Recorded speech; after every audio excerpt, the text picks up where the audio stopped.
ವೀಕ್ಷಕರಿಗೆಲ್ಲ ಸ್ವಾಗತ. 2026 ಜೂನ್ ತಿಂಗಳಿನ 12 ರಾಶಿಯವರ ಫಲಾಫಲಗಳು ಹೇಗಿದೆ ಅಂತ ನೋಡ್ತಾ ಹೋಗೋಣ. ಮೊದಲಿಗೆ ಗ್ರಹ ಸಂಚಾರದ ಬಗ್ಗೆ, ಈ ಜೂನ್ ತಿಂಗಳಿನಲ್ಲಿ ಗ್ರಹ ಸಂಚಾರಗಳ ಬಗ್ಗೆ ತಿಳ್ಕೊಳ್ಳೋಣ. ನೋಡಿ, ಶನಿ ಮೀನ ರಾಶಿಯಲ್ಲಿ ಸಂಚಾರ, ರಾಹು ಕುಂಭ ರಾಶಿಯಲ್ಲಿ ಸಂಚಾರ, ಕೇತು ಸಿಂಹ ರಾಶಿಯಲ್ಲಿ ಸಂಚಾರ, ಗುರು ಮಿಥುನ ರಾಶಿಯನ್ನು ಬಿಟ್ಟು ಕರ್ಕಾಟಕ ರಾಶಿಗೆ ಪ್ರವೇಶವನ್ನು ಮಾಡ್ತಾ ಇದ್ದಾರೆ. ಈ ಕರ್ಕಾಟಕ ರಾಶಿಯ ಗುರುವಿನ ಪ್ರವೇಶದಿಂದ ಕೆಲವೊಂದು ರಾಶಿಗಳಿಗೆ ಗುರುಬಲ ಸ್ವಲ್ಪ ಹೋಗ್ತಾ ಇದೆ, ಕಡಿಮೆ ಆಗ್ತಾ ಇದೆ. ಇನ್ನು ಕೆಲವೊಂದು ರಾಶಿಗಳಿಗೆ ಗುರುಬಲ ಬರ್ತಾ ಇದೆ. ಅದು ಯಾವುದು ಅಂತ ಒಂದೊಂದು ರಾಶಿ ನೋಡ್ತಾ ಹೋಗೋಣಂತೆ. ಅದೇನೇ ಇಲ್ಲಿ ನೋಡಿ, ಇನ್ನೊಂದು ವಿಷಯ ಇಲ್ಲಿ ಗುರುಬಲ. ಈ ಗುರುಬಲ ಅನ್ನೋದು ಕೇವಲ ನಮಗೆ ಊಟಕ್ಕೆ ಉಪ್ಪಿನಕಾಯಿ ಇದ್ದಾಗೆ. ಯಾಕೆಂದ್ರೆ ಬರೀ 5 ತಿಂಗಳು 6 ತಿಂಗಳು ಅಥವಾ 1 ವರ್ಷ ಇರ್ತಕ್ಕಂತಹ ಗುರುಬಲ ನಮ್ಮ ಜೀವನದಲ್ಲಿ ಎಲ್ಲವೂ ಕೂಡ ಅದು ಮಾಡೋದಿಲ್ಲ. ನಮ್ಮ ಜಾತಕ ಅಂತ ಇರುತ್ತೆ. ಇದೇ ತರಹ ನಮಗೆ ಕುಂಡಲಿ ಇರುತ್ತೆ. ನವಗ್ರಹಗಳು ಕೂಡ ಎಲ್ಲೆಲ್ಲಿದ್ದಾರೆ, ಅವರು ವಕ್ರಿ ಆಗಿದಾರ, ಅವರು ಬಲಹೀನ ಸ್ಥಿತಿಯಲ್ಲಿದ್ದಾರಾ, ಅಥವಾ ಅವರು ಎಷ್ಟು ಡಿಗ್ರಿಯಲ್ಲಿದ್ದಾರೆ, ಅವರಿಗೆ ಯಾವ ಗ್ರಹಗಳ ದೃಷ್ಟಿ ಇದೆ, ಇದನ್ನೆಲ್ಲನೂ ಕೂಡ ನಮಗೆ ಅಬ್ಸರ್ವ್ ಮಾಡಬೇಕಾಗುತ್ತೆ. ಸೊ ಈ ನಮ್ಮ ವೈಯಕ್ತಿಕ ಜನ್ಮ ಜಾತಕ ರೀತ್ಯ ಗ್ರಹ ಸ್ಥಿತಿಗಳು ಚೆನ್ನಾಗಿಲ್ಲ ಅಂದ್ರೆ ಊಟ, ಅದು ಮೇನ್ ನಿಮಗೆ ಅರ್ಥ ಆಗ್ಲಿ ಅನ್ನೋದಕ್ಕೋಸ್ಕರ ಇದನ್ನ ನಾನು ಹೇಳ್ತಾ ಇದ್ದೇನೆ. ಊಟದಲ್ಲಿ ಉಪ್ಪು ಮತ್ತೆ ಖಾರ ಇಲ್ಲದೆ ಇದ್ದಾಗ ಉಪ್ಪಿನಕಾಯಿ ಹಂಚ್ಕೊಂತೀವಿ ಅಂದ್ರೆ ಜನ್ಮ ಜಾತಕ ರೀತ್ಯ ನಮಗೆ ಗ್ರಹ ಸ್ಥಿತಿ ಸರಿ ಇಲ್ಲ, ದಶಾಭುಕ್ತಿ ಸರಿ ಇಲ್ಲ. ಸೊ ಅವಾಗ ಗುರುಬಲ ಅಂತ ಬಂದಾಗ ಸ್ವಲ್ಪ ದಿನ ಕೈ ಹಿಡಿಯುತ್ತೆ ಅಂತಕ್ಕಂಥದ್ದು ಅಷ್ಟೇ.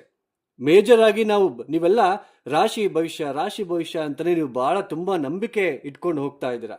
ತುಂಬಾ ಮುಖ್ಯವಾಗಿರ್ತಕ್ಕಂಥದ್ದು ಜಾತಕ ಮತ್ತೆ ಲಗ್ನ ಯಾವುದು. ಈಗ ಮೇಷರಾಶಿ ಒಬ್ಬ ವ್ಯಕ್ತಿ, ಲಗ್ನ ಯಾವುದು? ಸೇಮ್ ಕರ್ಕಾಟಕ ಲಗ್ನನ, ಸಿಂಹ ಲಗ್ನನ, ಕನ್ಯಾ ಲಗ್ನನ, ಮತ್ತೆ ತುಲಾ ಲಗ್ನನ, ವೃಶ್ಚಿಕ ಲಗ್ನನ. ಈ ಲಗ್ನಕ್ಕೆ ಯೋಗಕಾರಕಗಳು ಎಲ್ಲೆಲ್ಲಿದ್ದಾರೆ, ಯಾರು ಒಳ್ಳೆ ಮಾಡ್ತಕ್ಕಂತಹ ಗ್ರಹಗಳು, ಯಾವ ದಶಾಭುಕ್ತಿ ನಡೀತಾ ಇದೆ, ಇದು ತುಂಬಾ ಇಂಪಾರ್ಟೆಂಟು. ಹಾಗೇನೆ ಕರ್ಮ ಅಂತ ಜಾಸ್ತಿ ಇದ್ದಾಗ, ನಮ್ಮ ವೈಯಕ್ತಿಕ ಜನ್ಮ ಜಾತಕ ರೀತ್ಯ ಕರ್ಮ ಅನ್ನೋದು ಜಾಸ್ತಿ ಇದ್ದಾಗ ಅಂದ್ರೆ ಗ್ರಹ ಸ್ಥಿತಿಗಳು ಗೊತ್ತಾಗುತ್ತೆ ನಮಗೆ. ಪಂಚಮ ಸ್ಥಾನದಲ್ಲಿ ಚೆನ್ನಾಗಿಲ್ಲ ಅಂದ್ರೆ, ನವಮ ಸ್ಥಾನ ಚೆನ್ನಾಗಿಲ್ಲ ಅಂದ್ರೆ ತುಂಬಾ ನೋವು ಪಡಲೇಬೇಕು. ಅಥವಾ ಲಗ್ನಾಧಿಪತಿ ಚೆನ್ನಾಗಿಲ್ಲ ಅಂದ್ರೆ ನಾವು ಸ್ವಲ್ಪ ನೋವು ಪಡಲೇಬೇಕು. ಸೊ ಆ ತರ ಗ್ರಹ ಸ್ಥಿತಿಗಳು ಚೆನ್ನಾಗಿಲ್ಲದೆ ಇದ್ದಾಗ ಅದನ್ನ ನಾವು ಕರ್ಮ ಅಂತ ಕರಿತೀವಿ. ಆ ಕರ್ಮನ ಕಡಿಮೆ ಮಾಡ್ಕೊಳ್ಳೋದಕ್ಕೋಸ್ಕರ ನಾವೇ ಸ್ವತಃ ಪರಿಹಾರಗಳನ್ನು ಮಾಡ್ಕೋಬೇಕು. ಆ ಗ್ರಹಗಳ ಮೇನ್ ಯಾವ ಇನ್ಫ್ಲುಯೆನ್ಸ್ ತುಂಬಾ ನಡೀತಾ ಇದೆ, ಯಾವ ಇನ್ಫ್ಲುಯೆನ್ಸ್ ಅಲ್ಲಿ ನಾವು ತುಂಬಾ ನೋವು ಪಡ್ತಾ ಇದೀವಿ, ಆ ಗ್ರಹ ದಶೆಗಳಿಗೆ ತಕ್ಕಂತೆ ನಾವು ಸ್ವತಃ ಪರಿಹಾರಗಳನ್ನ ಮಾಡ್ಕೊಳ್ತಾ ಹೋಗ್ಬೇಕಾಗುತ್ತೆ. ಸೊ ಅವಾಗ ನಮಗೆ ಅದು ಗೊತ್ತಾಗ್ತಾ ಹೋಗುತ್ತೆ. ಸೊ ನಾವು ಏನೋ ಒಂದು ಎಲ್ಲೋ ಪೂಜೆ ಮಾಡಿಸಿದ್ವಿ, ಏನೋ ಮಾಡಿಸಿದ್ವಿ, ಯಾವ ಗ್ರಹ ದಶೆಗೆ ತಕ್ಕಂತೆ. ಈಗ ನಾವು ಟೈಫಾಯ್ಡ್ ಬಂದಾಗ ಟೈಫಾಯ್ಡ್ ಟ್ರೀಟ್ಮೆಂಟೇ ತಗೋಬೇಕು, ಆ ಥರ ಇರುತ್ತೆ. ನೀವೆಲ್ಲೆಲ್ಲೋ ರವಿದಶೆ ನಡೀತಾ ಇದ್ದಾಗ ನೀವು ಯಾವುದೋ ದೇವಿ ಪ್ರಾರ್ಥನೆ ಮಾಡಿದ್ರೆ ಏನಾಗುತ್ತೆ, ಅದು ಉಪಯೋಗಕ್ಕೆ ಬರಲ್ಲ. ರವಿದಶೆಗೆ ಸಂಬಂಧಪಡ್ತಕ್ಕಂಥ ಪರಿಹಾರನೇ ಮಾಡ್ಕೋಬೇಕು.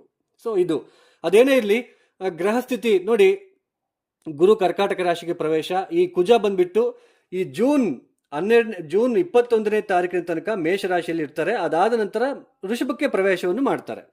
ರವಿ ಕೂಡ ಜೂನ್ 15ನೇ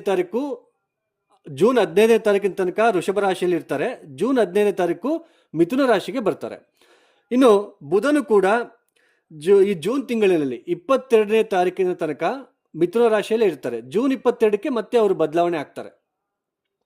ನೆಕ್ಸ್ಟ್ ಶುಕ್ರನು ಕೂಡ ನೋಡಿ, ಜೂನ್ ನಮಗೆ ಇಲ್ಲಿ 8ನೇ ತಾರೀಕಿನ ತನಕ ಮಿಥುನ ರಾಶಿಯಲ್ಲಿ ಇರ್ತಾರೆ. ನಂತರ ಕರ್ಕಾಟಕ ರಾಶಿಗೆ ಪ್ರವೇಶವನ್ನು ಮಾಡ್ತಾರೆ. ನೋಡಿ, ವೃಷಭ ರಾಶಿಯವರಿಗೆ ಮುಖ್ಯವಾಗಿ ಗುರುವಿನ ಬದಲಾವಣೆ ಆಗ್ತಾ ಇದೆ ತೃತೀಯ ಸ್ಥಾನಕ್ಕೆ. ನೋಡಿ, ದ್ವಿತೀಯ ಸ್ಥಾನದಲ್ಲಿ ಶುಕ್ರನ ಒಂದು ಸಂಚಾರ, ಹಾಗೇನೆ ಬುಧನ ಒಂದು ಸಂಚಾರ. ಈ ಒಂದು ಜೂನ್ 22ನೇ ತಾರೀಕಿನ ತನಕ ಬುಧನ ಸಂಚಾರ ದ್ವಿತೀಯ ಸ್ಥಾನದಲ್ಲಿ, ನಂತರ ತೃತೀಯಕ್ಕೆ ಬರ್ತಾರೆ. ಹಾಗೇನೆ ರವಿ ಕೂಡ ಜನ್ಮರಾಶಿಯಲ್ಲಿ ಜೂನ್ 15ನೇ ತಾರೀಕಿನ ತನಕ ಇರ್ತಾರೆ. ಅದಾದ ನಂತರ ದ್ವಿತೀಯ ಸ್ಥಾನಕ್ಕೆ ಬರ್ತಾರೆ. ಅದೇನೇ ಇರಲಿ, ಒಟ್ಟಾರೆಯಾಗಿ ಸ್ವಲ್ಪ ಶುಕ್ರನ ಬಲ ಇದೆ, ಬುಧನ ಬಲ ಇದೆ, ಹಾಗೇನೆ ನಿಮಗೆ ಶನಿಯ ಬಲ ಇರುತ್ತೆ. ನೋಡಿ, ಈ ಅರ್ಧಾಷ್ಟಮ ಕೇತುವಿನ ದೋಷ ಏನಿದೆ, ನಿಮ್ಮ ರಾಶಿಯಿಂದ ಚತುರ್ಥ ಸ್ಥಾನದಲ್ಲಿ ಕೇತುವಿನ ಸಂಚಾರ. ನೋಡಿ, ಪ್ರಾಪರ್ಟಿ ಮಾಡಬೇಕು ಅಥವಾ ಆಸ್ತಿ ತಗೋಬೇಕು, ಮತ್ತಾಮೇಲೆ ಒಂದು ವಾಹನಕ್ಕೆ ತಗೋಬೇಕು, ಏನೆಲ್ಲ ನೀವು ಅಂದ್ಕೊಳ್ತಾ ಇದ್ದೀರಲ್ಲ, ನೋಡಿ ಅದರಲ್ಲಿ ನಿಮಗೆ ಹಿನ್ನಡೆ ಅನುಭವಿಸ್ತಾ ಇದ್ದೀರಾ. ಮನಃಶಾಂತಿ ಇಲ್ಲ, ಮನೆಯಲ್ಲಿ ನೆಮ್ಮದಿ ಇಲ್ಲ, ಉದ್ಯೋಗದಲ್ಲಿ ಫ್ಲಕ್ಚುಯೇಷನ್ಸು, ತುಂಬಾ ತೊಂದರೆಗಳನ್ನು ಅನುಭವಿಸ್ತಾ ಇದ್ದೀರಾ. ನಿಮಗೆ ಶನಿ ಲಾಭ ಸ್ಥಾನದಲ್ಲಿ ಇದ್ರೂ ಕೂಡ ದಶಮ ಸ್ಥಾನದಲ್ಲಿ ರಾಹುವಿನ ಒಂದು ಸಂಚಾರದಿಂದ ಸ್ವಲ್ಪ, ಹಾಗೇನೆ ಚತುರ್ಥ ಸ್ಥಾನದಲ್ಲಿ ಕೇತು, ನಿಮಗೆ ಉದ್ಯೋಗ ಹಣಕಾಸಿನ ವಿಚಾರದಲ್ಲಿ ಸ್ವಲ್ಪ ಪರವಾಗಿಲ್ಲ ಅಂತ ಅನ್ಸಿದ್ರು ಕೂಡ ಮನೆಗೆ ಸಂಬಂಧಪಡ್ತಕ್ಕಂಥ ವಿಚಾರದಲ್ಲಿ ಸ್ವಲ್ಪ ಮನಃಶಾಂತಿ ಇಲ್ಲ, ತಾಯಿಯ ಜೊತೆ ಸ್ವಲ್ಪ ಭಿನ್ನಾಭಿಪ್ರಾಯಗಳು, ವಿದ್ಯಾರ್ಥಿಗಳು ಓದಿನಲ್ಲಿ ಹಿಂದೆ ಬೀಳ್ತಕ್ಕಂಥದ್ದು. ಒಟ್ಟಾರೆಯಾಗಿ ಸ್ವಲ್ಪ ಚತುರ್ಥ ಸ್ಥಾನದಲ್ಲಿ ಕೇತುವಿಗೋಸ್ಕರ ಸ್ವಲ್ಪ ಪರಿಹಾರಗಳನ್ನು ಮಾಡ್ಕೋಬೇಕಾಗುತ್ತೆ. ಪರಿಹಾರ ಅಂತ ಹೇಳಿದ ತಕ್ಷಣ ಹೋಮ ಹವನ ಅವಶ್ಯಕತೆ ಇರೋದಿಲ್ಲ. ಯಾಕೆಂತಂದರೆ ಹೋಮ ಮಾಡಿಸೋದಕ್ಕೆ, ಹವನ ಮಾಡಿಸೋಕ್ಕೆ ಎಲ್ಲರಿಗೂ ಕೂಡ ಶಕ್ತಿ ಅನ್ನೋದು ಇರೋದಿಲ್ಲ. ಸಿಂಪಲ್ ಪರಿಹಾರ, ಪ್ರತಿ ಮಂಗಳವಾರ ಗಣಪತಿಗೆ 108 ಪ್ರದಕ್ಷಿಣೆ ಮಾಡಿಕೊಡ್ತಕ್ಕಂಥದ್ದು. ಓಂ ಗಂ ಗಣಪತಿಯೇ ನಮಃ, ಓಂ ಗಂ ಗಣಪತಿಯೇ ನಮಃ ಅಂತ ಹೇಳ್ತಾ ಗಣಪತಿಗೆ 108 ಪ್ರದಕ್ಷಿಣೆ ಬೆಳಗ್ಗೆ ಅಷ್ಟೊತ್ತಿಗೆ ಮಾಡ್ಕೊಳ್ತಕ್ಕಂಥದ್ದು. ಹುರುಳಿಕಾಳು 1/4 kg ಹುರುಳಿಕಾಳು ನೆನೆ ಹಾಕಿ ಸೋಮವಾರದ ದಿನ, ಮಂಗಳವಾರ ಬೆಳಗ್ಗೆ ಗಣಪತಿ ದೇವಸ್ಥಾನ ದರ್ಶನ ಎಲ್ಲ ಮುಗಿಸ್ಕೊಂಡು ಬಂದು ನೀರಲ್ಲಿ ನೆನೆ ಹಾಕಿರ್ತಕ್ಕಂಥ ಹುರುಳಿಕಾಳು ನೀರೆಲ್ಲ ತೆಗೆದುಬಿಟ್ಟು ಬೆಲ್ಲ ಮಿಶ್ರಣ ಮಾಡಿ ನಂದಿಗೆ, ಹಸುಗಳಿಗೆ ಅಲ್ಲ, ಯಾಕೆಂದರೆ ಕೇತು ಪುರುಷ ಗ್ರಹ. ನೋಡಿ, ಜ್ಯೋತಿಷ್ಯ ಶಾಸ್ತ್ರದಲ್ಲಿ ಕರೆಕ್ಟಾಗಿ ಪರಿಹಾರಗಳನ್ನು ನಾವು ಮಾಡ್ಕೊಳೋದ್ರಿಂದ ಸ್ವಲ್ಪನಾದರೂ ನಮಗೆ ಇಂಪ್ರೂವ್ಮೆಂಟು ಅಥವಾ ಮನಃಶಾಂತಿ ಸಿಗುತ್ತೆ. ನಂದಿಗೆ, ಹಸುಗಳಿಗೆ ಅಲ್ಲ, ಎತ್ತುಗಳಿಗೆ ತಿನ್ನಿಸ್ಬೇಕು. ಅದನ್ನು ಮಾಡೋದ್ರಿಂದ 7 ಮಂಗಳವಾರ ಮಾಡೋದ್ರಿಂದ ಮನಃಶಾಂತಿ ಸ್ವಲ್ಪ ಸಿಗ್ತಕ್ಕಂಥದ್ದು. ಆಮೇಲೆ ಸ್ವಲ್ಪ ಹಣಕಾಸಿನ ವಿಚಾರದಲ್ಲಿ ಸ್ವಲ್ಪ ಪರವಾಗಿಲ್ಲ. ಈ ತಿಂಗಳಿನಲ್ಲಿ ಅಂತಹ ಒಂದು ತೊಂದರೆ ಇರೋದಿಲ್ಲ. ಹಣಕಾಸಿನ ವಿಚಾರದಲ್ಲಿ ಪರವಾಗಿಲ್ಲ. ಆದರೆ ಕುಟುಂಬದಲ್ಲಿ ಎಲ್ಲೋ ಒಂದು ಕಡೆ ಮಿಸ್ಅಂಡರ್ಸ್ಟ್ಯಾಂಡಿಂಗು, ಸ್ವಲ್ಪ ಮಿಸ್ಕಮ್ಯುನಿಕೇಷನ್ನು ಮತ್ತು ಕುಟುಂಬಕ್ಕೋಸ್ಕರ ಜಾಸ್ತಿ ಖರ್ಚು ಮಾಡಬೇಕಾಗಿರೋ ಪರಿಸ್ಥಿತಿನೂ ಕೂಡ ಹೆಚ್ಚಾಗಿ ಕಂಡು ಬರ್ತಾ ಇರುತ್ತೆ. ಇನ್ನು ತೃತೀಯ ಸ್ಥಾನದಲ್ಲಿ ಗುರುವಿನ ಸಂಚಾರ ನಿಮಗೆ ಸಪ್ತಮ ಸ್ಥಾನದ ಮೇಲೆ ದೃಷ್ಟಿ ಬೀಳ್ತಾ ಇರೋದ್ರಿಂದ ಈ ಪಾರ್ಟ್ನರ್ಶಿಪ್ ಬಿಸ್ನೆಸ್ಸು ಮತ್ತಾಮೇಲೆ ಏನಾದರೂ ನೀವು ಇಬ್ಬರಿಬ್ಬರು ಮೂವರು ಸೇರಿಕೊಂಡು ಬಿಸ್ನೆಸ್ ಏನಾದರೂ ಮಾಡ್ತಾ ಇದ್ರೆ, ಇಷ್ಟು ದಿನ ತೊಂದರೆ ಏನಾದರೂ ಅನುಭವಿಸ್ತಾ ಇದ್ರೆ ಅದು ಕಡಿಮೆ ಆಗ್ತಕ್ಕಂಥದ್ದು. ಸ್ವಲ್ಪ ಪತಿ ಪತ್ನಿಯರಲ್ಲೂ ಕೂಡ ಏನಾದರೂ ತೊಂದರೆ ತಾಪತ್ರಗಳಿದ್ದರೆ ಸ್ವಲ್ಪ ಅದರಿಂದ ಬಿಡುಗಡೆ ಆಗೋದಕ್ಕೂ ಅವಕಾಶ ಸಿಗ್ತಾ ಹೋಗುತ್ತೆ. ಬಟ್ ನವಮ ಸ್ಥಾನ ನೀಚ ಸ್ಥಾನ ನೋಡ್ತಾ ಇರೋದ್ರಿಂದ ಕೆಲಸ ಕಾರ್ಯಗಳು ಬೇಗ ಆಗೋದಿಲ್ಲ.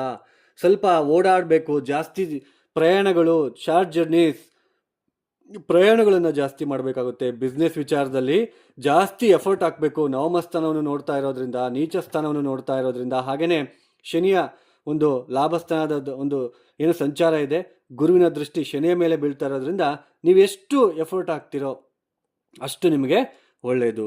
ಈ ಸಮಯದಲ್ಲಿ ಸ್ವಲ್ಪ ದತ್ತಾತ್ರೇಯ ಕ್ಷೇತ್ರ ದರ್ಶನ, ಗಾಣಿಗಾಪುರಕ್ಕೆ ಹೋಗಿ ಬರೋದಕ್ಕೆ ಪ್ರಯತ್ನ ಮಾಡಿ. ಹಾಗೆಯೇ ಸ್ವಲ್ಪ ಅಲ್ಲೇ 1-2 ದಿನ ಇದ್ದು ಶ್ರೀಪಾದ ಶ್ರೀವಲ್ಲಭ ದಿವ್ಯ ಚರಿತಾಮೃತ ಅಂತ ಪುಸ್ತಕ ಬರುತ್ತೆ, ಅದನ್ನು ಓದ್ಕೊಂಡು ಒಂದಿನದಲ್ಲೇ ಅದು ಪುಸ್ತಕ ಮುಗಿಬೇಕು ನಿಮಗೆ. ಹಾಗೆ ರುದ್ರಾಭಿಷೇಕ, ಚಿಕ್ಕದಾಗಿ ಒಂದು 500 ರೂಪಾಯಿ ಕೊಟ್ಟರೆ ರುದ್ರಾಭಿಷೇಕ ಮಾಡಿಕೊಡ್ತಾರೆ. ದತ್ತ ಹೋಮ ಅಂತ ಇರುತ್ತೆ, ಅದು ಕೂಡ ಒಂದು 500 ರೂಪಾಯಿ ಕೊಟ್ಟರೆ ಮಾಡಿಕೊಡ್ತಾರೆ ಸಾಮೂಹಿಕವಾಗಿ. ತುಂಬ ನಿಮಗೆ ಮನಃಶಾಂತಿ ಸಿಗುತ್ತೆ. ಕೆಲಸ ಕಾರ್ಯಗಳಲ್ಲಿ ಸ್ವಲ್ಪ ವಿಳಂಬ ಕಡಿಮೆ ಆಗ್ತಕ್ಕಂಥದ್ದು. ಹಾಗೆಯೇ ಗುರುವಿನ ದೃಷ್ಟಿ ಶನಿಯ ಮನೆ ಮೇಲೆ, ಹಾಗೆ ಶನಿಯ ಮೇಲೆ ಇರೋದ್ರಿಂದ ವೀರಭದ್ರ ದರ್ಶನ ಅಥವಾ ಓಂ ನಮಃ ಶಿವಾಯ ಇಷ್ಟೇ ನೀವು ಹೇಳ್ಕೊಳೋದ್ರಿಂದ ಸ್ವಲ್ಪ ನಿಮಗೆ ಆ ಒಂದು ಎಫರ್ಟ್ ಹಾಕೋದು ಸ್ವಲ್ಪ ಕಡಿಮೆ ಆಗುತ್ತೆ. ಸ್ವಲ್ಪ ಕೆಲಸಗಳು ಕೂಡ ಬೇಗ ಆಗ್ತಾ ಹೋಗುತ್ತೆ. ಒಟ್ಟಾರೆಯಾಗಿ ಸ್ವಲ್ಪ ಕೇತುವಿಗೆ, ಗುರುಗ್ರಹಕ್ಕೆ ಶಾಂತಿ ಮಾಡ್ಕೊಳ್ಳಿ. ಮಿಕ್ಕಿದ್ದೆಲ್ಲೂ ಕೂಡ ಸ್ವಲ್ಪ ಶುಕ್ರನ ಬಲ ಇದೆ, ಬುಧನ ಬಲ ಇದೆ, ಕಮ್ಯುನಿಕೇಷನ್ ಚೆನ್ನಾಗಿರುತ್ತೆ, ಒಳ್ಳೆ ಭೋಜನವನ್ನು ಮಾಡ್ತೀರಾ. ಹಣಕಾಸಿನ ವಿಚಾರದಲ್ಲೂ ಕೂಡ ಪರವಾಗಿಲ್ಲ, ಚೆನ್ನಾಗಿ ಹಣಕಾಸಿನ ವಿಚಾರದಲ್ಲಿ ಜೂನ್ ತಿಂಗಳಲ್ಲಿ ತೊಂದರೆ ಅಂತಿರೋದಿಲ್ಲ. ಬಟ್ ಖರ್ಚುಗಳು ಜಾಸ್ತಿ, ನೇರವಾಗಿ ಮಾತನಾಡಿಬಿಡ್ತೀರಾ, ಸ್ವಲ್ಪ ಅದೊಂದು ಸಂಕಷ್ಟಕ್ಕೆ ಸಿಕ್ಕಿ ಹಾಕ್ಕೊಳ್ತೀರಾ. ಸ್ವಲ್ಪ ಅದ್ರ ಕಡೆ ನೀವು ಗಮನ ಕೊಡೋದಕ್ಕೆ ಪ್ರಯತ್ನ ಮಾಡಿ. ಈ ಪರಿಹಾರಗಳನ್ನು ನೀವು ಮಾಡಿಕೊಂಡು ವೃಷಭ ರಾಶಿಯವರು ಮುಂದಕ್ಕೆ ಹೋಗೋದು ತುಂಬ ಉತ್ತಮ. ನೋಡಿ, ಯಾರೆಲ್ಲ ಈ ವಿಡಿಯೋನ ನೋಡ್ತಾ ಇದ್ದೀರಾ, ನಿಮ್ಗೆ ಇಷ್ಟ ಆಗಿದ್ರೆ ಮಾತ್ರ ಲೈಕ್ ಮಾಡಿ, ಶೇರ್ ಮಾಡಿ, ಸಬ್ಸ್ಕ್ರೈಬ್ ಮಾಡ್ಕೊಳ್ಳಿ. ಅದರ್ವೈಸ್ ಸಿಂಪ್ಲಿ ಸ್ಕಿಪ್ ಮಾಡಿಬಿಡಿ. ಹಾಗೆ ನನ್ನ ಡಿಸ್ಕ್ರಿಪ್ಷನ್ ಒಂದ್ಸಲ ಓದಿ, ನನ್ನ ಯೂಟ್ಯೂಬ್ ಚಾನಲ್ಗೆ ಹೋಗ್ಬಿಟ್ಟು ಡಿಸ್ಕ್ರಿಪ್ಷನ್ ಏನಿದೆ ಅಂತ ಓದಿ. ಹಾಗೆಯೇ ಯಾರಿಗಾದರೂ ಆಸ್ಟ್ರಾಲಜಿ ಕನ್ಸಲ್ಟೇಷನ್ ಬೇಕು ಅಂತಂದರೆ ಡಿಸ್ಪ್ಲೇ ಆಗ್ತಿರೋ ನಂಬರ್ಗೆ ನೇರವಾಗಿ ಕರೆಯನ್ನು ಮಾಡಿ. ಪ್ರಾಬ್ಲಮ್ಸ್ ಹೇಳ್ಕೋಬಾರ್ದು, date of birth, timings compulsory ಬೇಕು. ಇದೇ ಥರ ನಿಮಗೆ ಈ ಥರ ಪರಿಸ್ಥಿತಿ ಇದೆ, ಈ ಗ್ರಹ ಸ್ಥಿತಿ ನಡೀತಾ ಇದೆ, ಈ ಗ್ರಹ ದಶ ನಡೀತಾ ಇದೆ, ಇನ್ನು ಇಷ್ಟು ದಿನ ಈ ಥರ ಇರುತ್ತೆ ಅಂತಕ್ಕಂಥದ್ದನ್ನ ವಿಚಾರವನ್ನು ನಾನು ನಿಮಗೆ ಕಂಪ್ಲೀಟಾಗಿ ತಿಳಿಸೋದಕ್ಕೆ ಪ್ರಯತ್ನ ಮಾಡ್ತೀನಿ. ಇನ್ನು ಸರ್ವೇ ಜನ ಸುಖಿನೋ ಭವಂತು. ಧನ್ಯವಾದಗಳು. ಜೈ ಶ್ರೀರಾಮ್.